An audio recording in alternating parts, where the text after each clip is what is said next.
trail down through the end where the skies are always blue.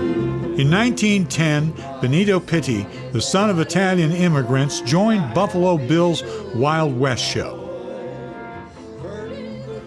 For the next 45 years, as Benny Pete, or Ben Pitti, he would thrill audiences with his skills with bullwhips, knives, guns, and horses. Ben met his wife, the former Ethel Regina Peltacantos, while touring with Buffalo Bill and Annie Oakley.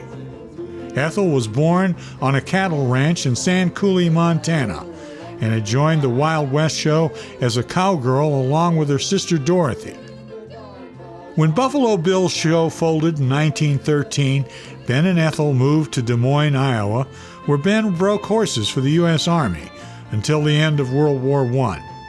1918, he joined the Al G. Barnes Circus and toured with them, along with future cowboy heroes Tom Mix and Buck Jones. After World War I, the Western became a staple in the burgeoning movie industry here, and Ben found steady work as a stuntman, trick rider, and badman in Western movies. I remember that he was a lot of fun. He liked to tease us.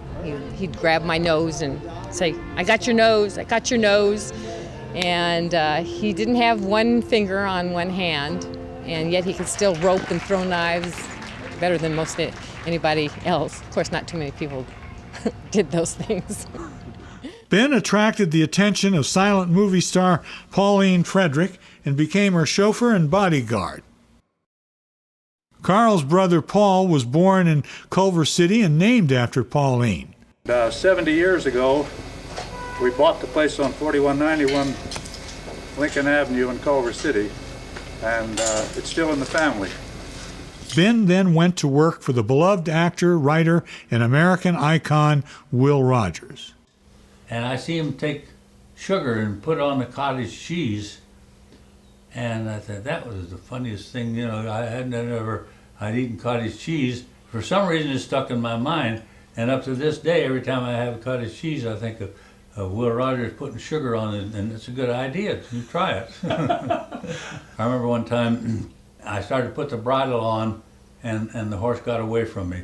So Bill had to rope him again, and I was so embarrassed to let that horse go that he had to rope that horse twice for me. Years later, Will Rogers Jr. would recall, for the Rogers family, the great cowboy fun teacher was Ben Pitti. He used to be with Tom Mix, a thing which in our eyes set him far apart from ordinary mortals. Well, when the Riders of the Purple Sage came, they were playing on KFI. Well, as it happens to be, my mother decided I was to be a violinist. I mean, Carmelo Pitti. What else can you have but a violin virtuoso? Well, it didn't work out, and I went to country music and hoedowns, which fit in very, very good with the Riders of the Purple Sage. In 1939, with the help of family friend Walter Cameron, who owned the Ben-Hur riding stables, Carl began working as a stuntman and doubled for such actors as Robert Taylor, Glenn Ford, and Red Skelton.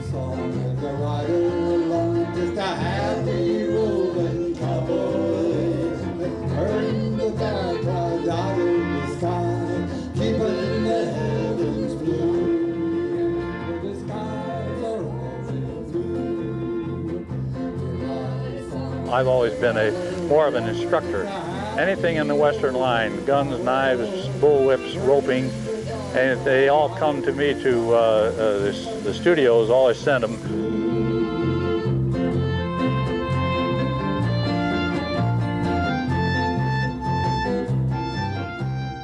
Yeah, also I loved to hunt. I hunted bow and arrow, and I become a professional archer also. So in the movies, I did I think as many Indians for many years as I did white man.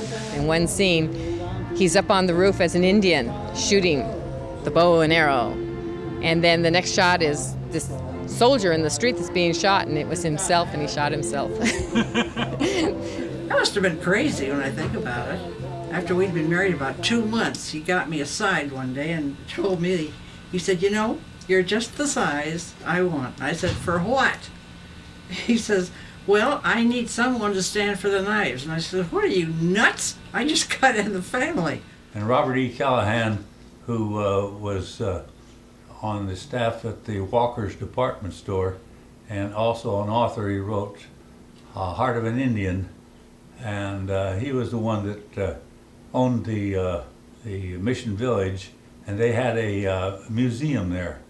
Earlier this year, Paul Pitti went out to the Santa Clarita Valley Historical Museum and discovered that some of the remnants of Robert E. Callahan's Mission Village were still intact. Let me ride that long trail down to the end where the skies are always blue. The Saugus train station here is home to our collection of artifacts. We have a museum of local history in here, and a part of that collection are a number of artifacts from Callahan's Old West. This was Robert E. Callahan's predecessor to Mission Village down in Culver City. The original Western airs of the 1940s, yes, with Carl, Mickey, and Paul, myself, we did do some USO shows. We did some local shows around the town, and we did the first all-Western family show on KTLA Paramount Television in 1948. The barren waves without the days of water.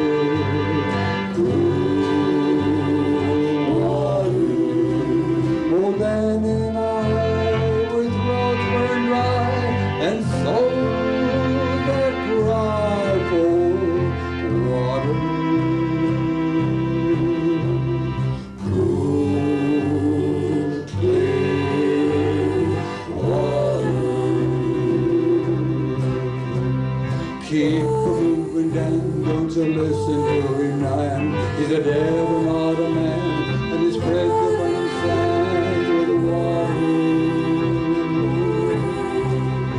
Dan, can't you see that big green tree where the water's running free and it's waiting there for you and me? The shadows sway and seem to say, tonight we pray for water. Cool water.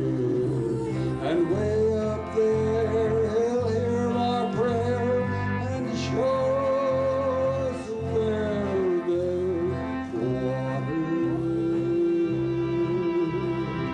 Cool, clear water. Keep moving down, don't you listen to Dan.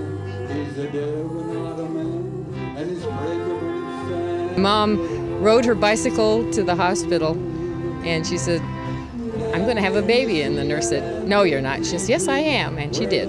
It was me. 1913. That's when that he was working for the Buffalo Bill Wild West show.